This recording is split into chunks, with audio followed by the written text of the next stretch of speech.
Right, I'm going back to bed. Disaster. I've left my toothbrush in Dufton. I'm going to have to go back for it.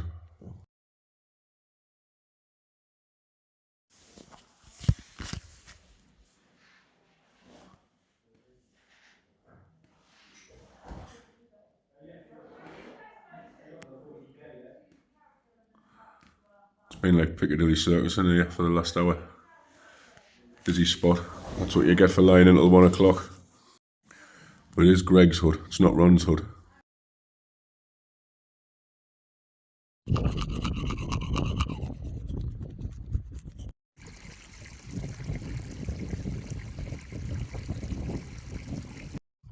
So you'll have just seen that that chap, that photograph that I just took with the selfie. That's Drew, that's the lad I've been talking about, the one who I met at Malham Cove, the one who I met again at Middleton Teesdale and Molly met, and whose tent I thought I saw yesterday, but it wasn't. It was like a bit of farming equipment. Well, he did the sensible thing last night and he stayed at Dufton. And I'm like getting out of bed, and in he comes to have, everyone comes in to have a look around Greg's hut. That's what you do when you walk past. So it was good to catch up with him again. I think I'll see him at Alston later. I don't know if my picture's been a bit weird, but it seems to be, I don't know. Right, we'll have a look inside in a second, but just have a... So, I was pretty hell-bent on getting to Greg's hut because I wanted to wake up to this, and I just wanted it kind of in my memory that I'd stayed here. I've stayed here before, but I wanted to do it on the Pennine Way, and I mean, you can see why. Look at the view. Over there, right in the distance, I don't know if you'll be able to make it out because I can see a car. If you can see a car, I don't know if you can. No, I don't think you can. Anyway, hard side pass is over there. Hard side pass. Is that a moving vehicle there? Yeah, can you see it? Of course you can. So there's Hardside Pass, and then that's looking north, and I think the feature of interest as far as we're concerned is right on the horizon, and I doubt you'll be able to make it out on here. Goodness knows how many miles away it is the Cheviots. That's where I'm headed. Dominating the horizon line is the Cheviots. And I came down from Crossfells up there. So you come down the path here, and Crossfells up there, and this is, you get to here and it's a very welcome sight. Right, we'll have a look in a second. I'm going to flip me. So, let's have a proper look around. Here is the entrance with various bits and pieces, tools, things that come in handy for all sorts of reasons. Don't need to go into them. And you've got this room here. There's two main rooms. Sign the book if you want. There's a picture of John Gregory. So that's who the hut was named after.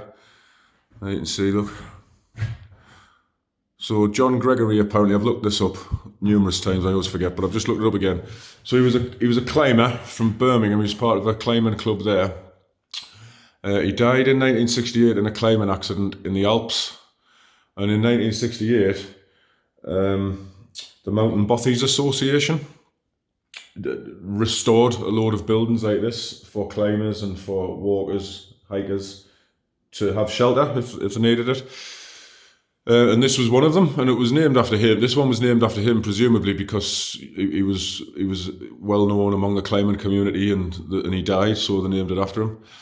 There's a little plaque on the wall here about him. Yeah. So, mountain bothies. If you don't know what a mountain bothy is, well, this is one. They're usually like old farm buildings or old mining huts. That's what this was. This was an old mining hut. I've said there's loads of old mines around here. Well, there was at least one near here, and the miners used to sleep in here. So I think they'd come here through the week, sleep here, go mining, and then go home for the weekend. Or maybe they stayed here for longer stints, but you get the idea. These coats were here when I arrived last night, so I thought I might have been interrupting somebody, but they must have either just been left by people, or maybe the Mountain Bothy Association have put them there. I don't know. But you usually find things lying around in bothies that you can use, like bits and pieces, sometimes food. It says not to leave food at this one actually, but sometimes people leave bits of food. There's a place where you can donate to the mountain, well, yeah, for the maintenance of Greg's Hut, to the Mountain Bothies Association. They do great work.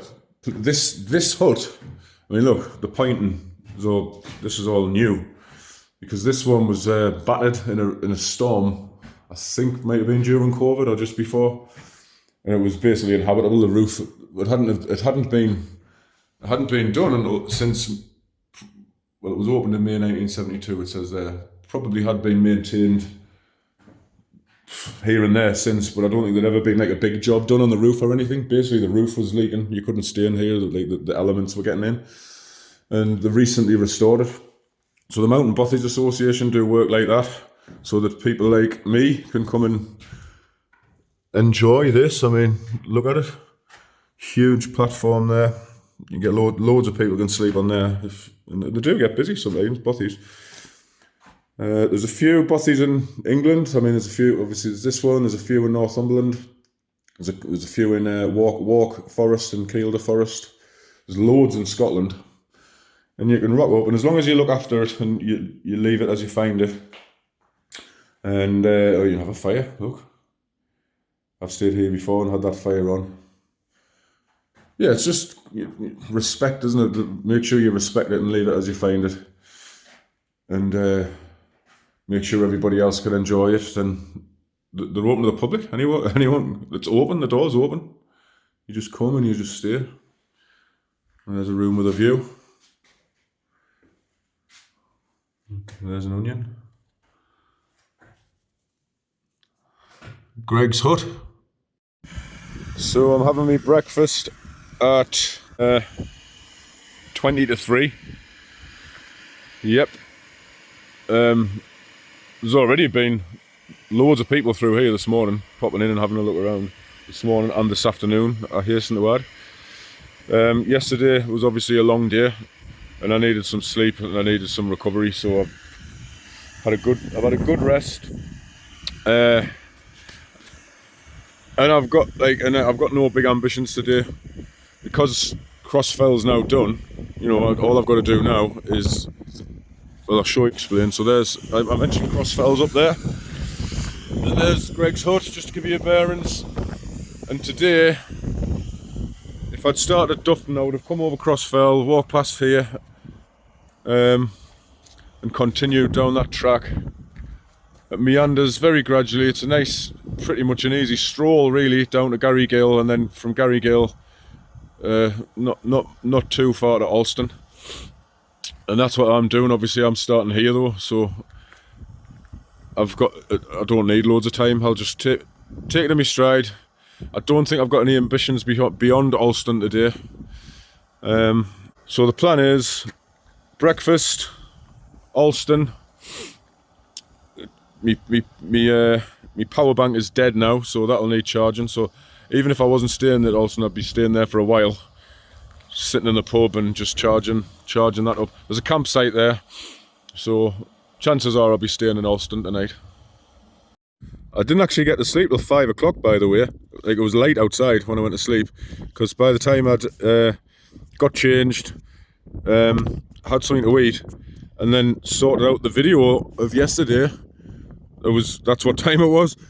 I mean, I know I could have done it today, but I'd rather just get it done than be faffing about doing yesterday's video today, so that's why I didn't get to sleep till then.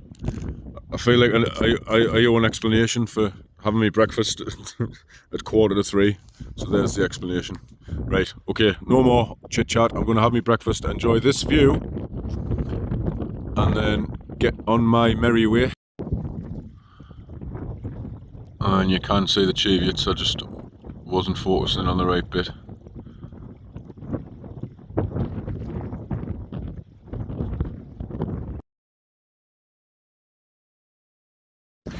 Right, we're back on the horse. Nice early start today. It's 3:20 in the afternoon. I left Greg's hut about 10 minutes ago.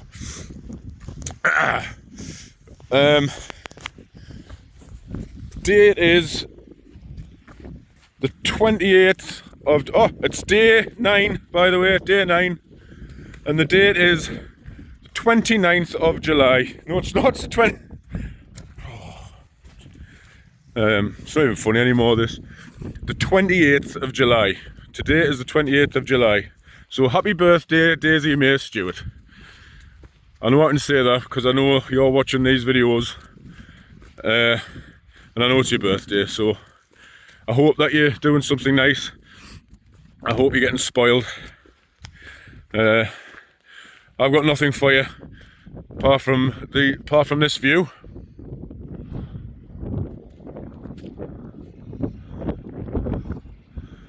And that's one thing that we can say about today. There will be gorgeous views all the way down. It's a beautiful part of the world.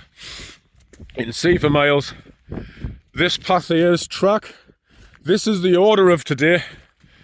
I will be following this track. I don't know, I think it's about 4 miles or something, maybe 6 miles actually. I think it's quite a long track. Down to Garrygill. When I get to Garrygill, those of you who've done the coast to coast bike ride will know Garrygill for the heartbreaking bank you have to cycle up to get out of it. There's also a nice pub there. I think it's still open. And then from there, I don't think it's far to Alston from there. And I guess what I'm saying is I think we've left the main interesting talking points behind us as far as this section's concerned. Those being Crossfell, which I ruined because I went up in the dark. Ruined for you anyway. I mean, for me it was an experience. I'm sorry I couldn't give you the views up there. Anyway, and Greg's hut, of course. So I know today, I've literally been walking 10 minutes and already we've used quite a lot of video time, I think. But my point is, I think most of the talking is done because there's plenty to say about Greg's hut. You can still see it there, look. See it there? There's Greg's hut. Just on the side of Crossfell. It's not far from the top, really. Yeah, so there's plenty to say about that. I'm not sure I've got loads to say really about what's coming down, other than it's beautiful views. Weather's been nice today, you can see the sun's out. I mean, I've missed half the day. It's late afternoon, mid-afternoon. But yeah, if I see anything interesting, I'll point it out. I'm sure I'll show you a couple of views. Yeah,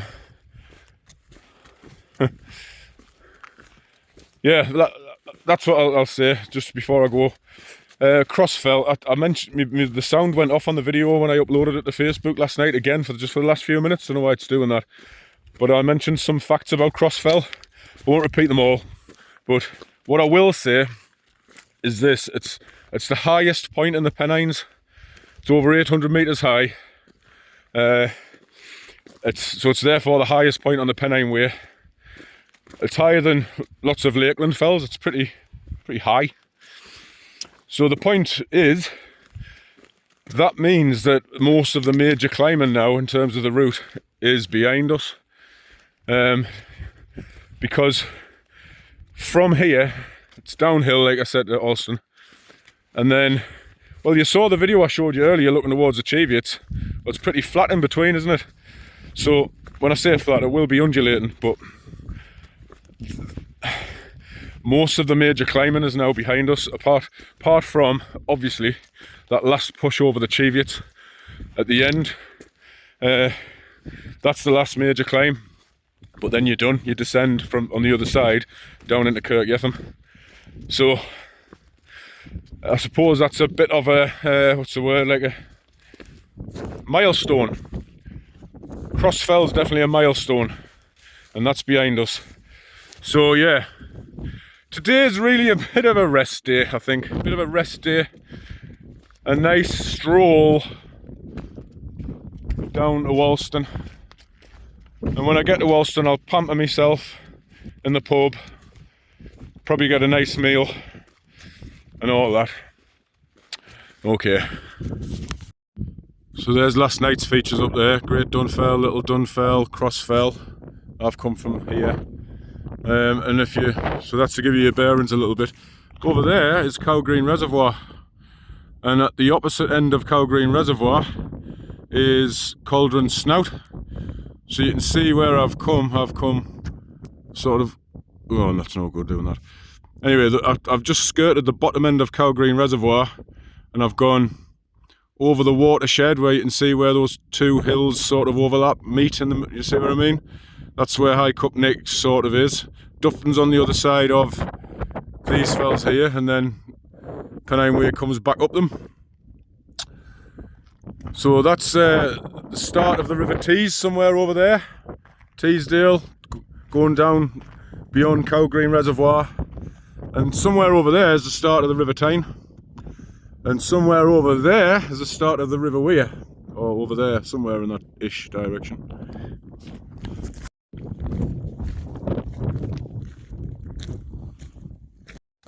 Aye, so the last 2 days have been long days. Yesterday particularly was, I think, probably the hardest day I've done. So I've done two long days, and I'm feeling a bit weary today. Like, not weary, I'm fine, I'm fit to keep going, but just head sort of weary. I think a good rest at Alston tonight will really sort us out for tomorrow. But it got me thinking, you know, one person does one what they do, I don't know, to like push themselves. There's always someone else who will push themselves further. Some people run the Pennine Way. Run it. So I'm on my 9th day now of walking it. I think the record for running it, I should have looked it up, but I think it's 4 days or something, might even be less. Absolutely crazy. So it started off with as the spine race, it's the Montane spine race. It started off just as a winter thing, so it's like an ultra run, extreme sort of ultra running, ultra long distance, difficult conditions obviously because they do it in January, and they run it. It's a race, and I think every year someone just breaks the record every year. It's just getting sillier and sillier, but hats off to them. Non-stop, just running. And I know that I think because they're so fit, it's not so much the legs and the feet. I mean, I'm sure the legs and the feet do hurt towards the end, but I think the main thing that they battle with is tiredness, because even if you just sat still in a chair for 3-4 days, you'd want to go to sleep, wouldn't you? Imagine if you were running for 3-4 days. And I think they're just constantly, like, they're running and they want to fall asleep, so they've got to battle that. And that's what's got me thinking of what? Didn't make sense. Thinking of that because I'm tired. They do a summer one now, I think, a summer spine race. I think there's 2 spine races a year. I think Pennines are the spine of the country.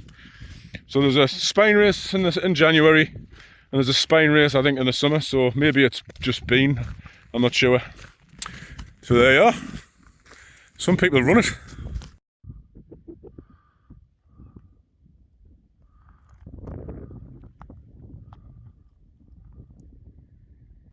What's the strangest place you've gone to sleep? Sorry, I've got nothing. Settee's probably about as exciting as it gets for me. I'm an expert at that though. I think I woke up on the kitchen floor once. Actually, there was this one time at band camp. I think falling asleep on the settee after you've had too much to drink is a great British tradition, and one that I've, over the last few years, been doing my best to keep alive. I think if you are going to commit yourself to this, then you have to do it with vigour, and make sure that once you have fallen asleep, that nothing can wake you up. Shouting, no. Shaking you, no. Cold water, forget it. Dogs licking your face, not a chance. Oh crikey, this is a weird one. See that? Got to step over it. Yeah, you've only got to wake up when you're ready to, when you're ready for that, because it's a graceful moment, isn't it? Naturally waking up on the settee at 1:30, 2 o'clock in the morning, 3 o'clock in the morning, knowing that you've fallen asleep on the settee again, and then sort of crawling up the stairs to bed. So I'm proud. I'm proud that I've been doing my bit for my country there, and I hope that others are doing the same. Having said that, I don't want to put too much pressure on younger people, because I think it's a sign of maturity. It's something that comes with I don't want to say it comes with age. I just think it's a sign of maturity, like a fine wine.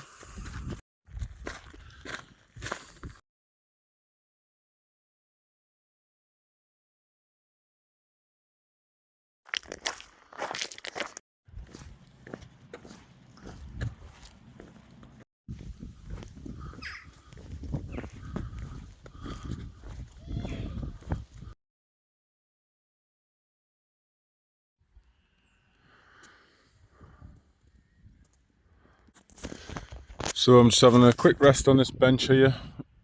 Just walked through Gary Gill. I've seen the sign there. It's 3¼ miles to Alston. Time is 20 to 6, so it's going to be after 7 o'clock by the time I get to Alston. A little bit of a roundup of the day, really. It's pretty eventless. No dramas today. It's been an afternoon stroll, really. So probably nothing too exciting to show you today. But then it might be a shorter video, let's hope. Okay, catch up with you probably in Alston.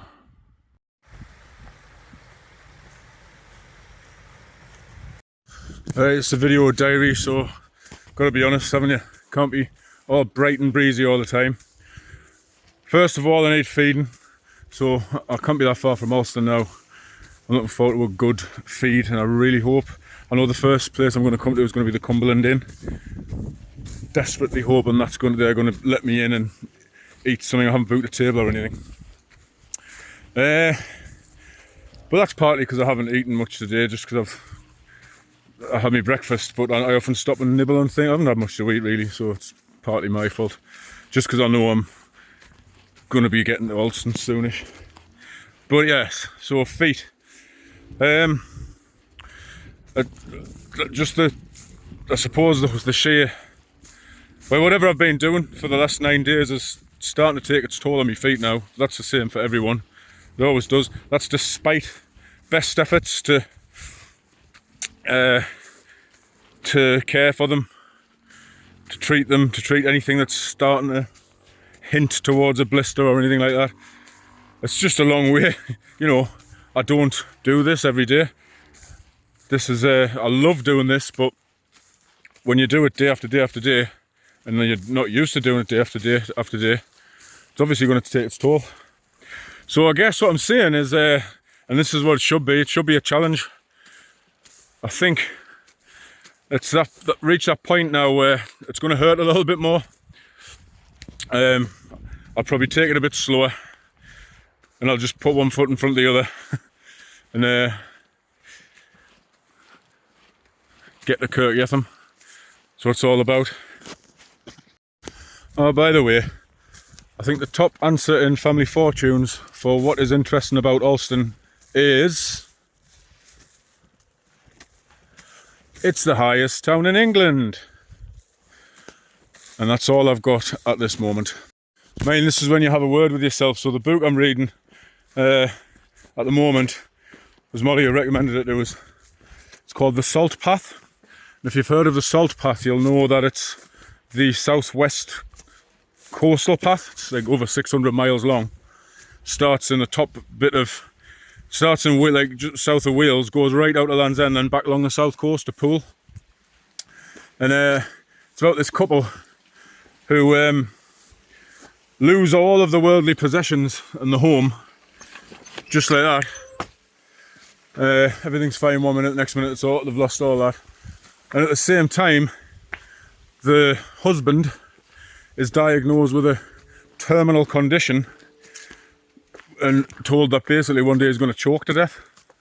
So he knows that that's how he's going to die.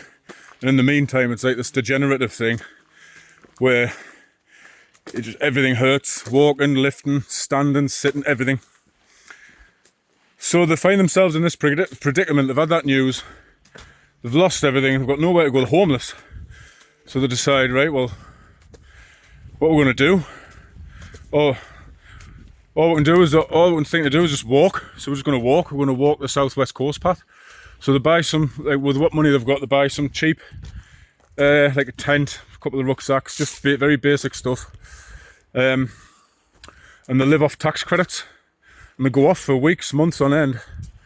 And they do the southwest coast path. I mean, I've only got that far through it, but it's really good. And this, you know, the mental strain on both of them, you can only imagine. But the physical strain on this man who goes and does this, but he does it, you know. So I think that's why it was suggested that I bring this book with us, because, well, if they can do that, come on man, you know what I mean. That little talking to sorted us out. Can't be far now. I can hear the road, the river's just down. I know I'm nearly at the pub, so come on, feed us.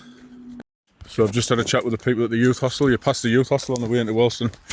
No campsite apparently. It does say on the map that there is. I had heard that there is, but no camping anymore apparently. So it's either the youth hostel or chance it on the field around the back of the pub, which is hit and miss, getting moved on. So decision time will come later, but I'm going to the pub now.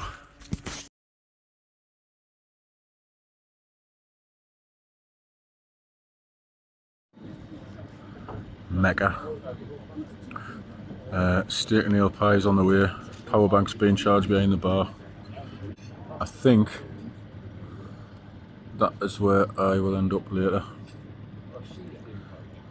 So I'm going to end the day here, and I'll update you on where I slept in the morning. See you tomorrow.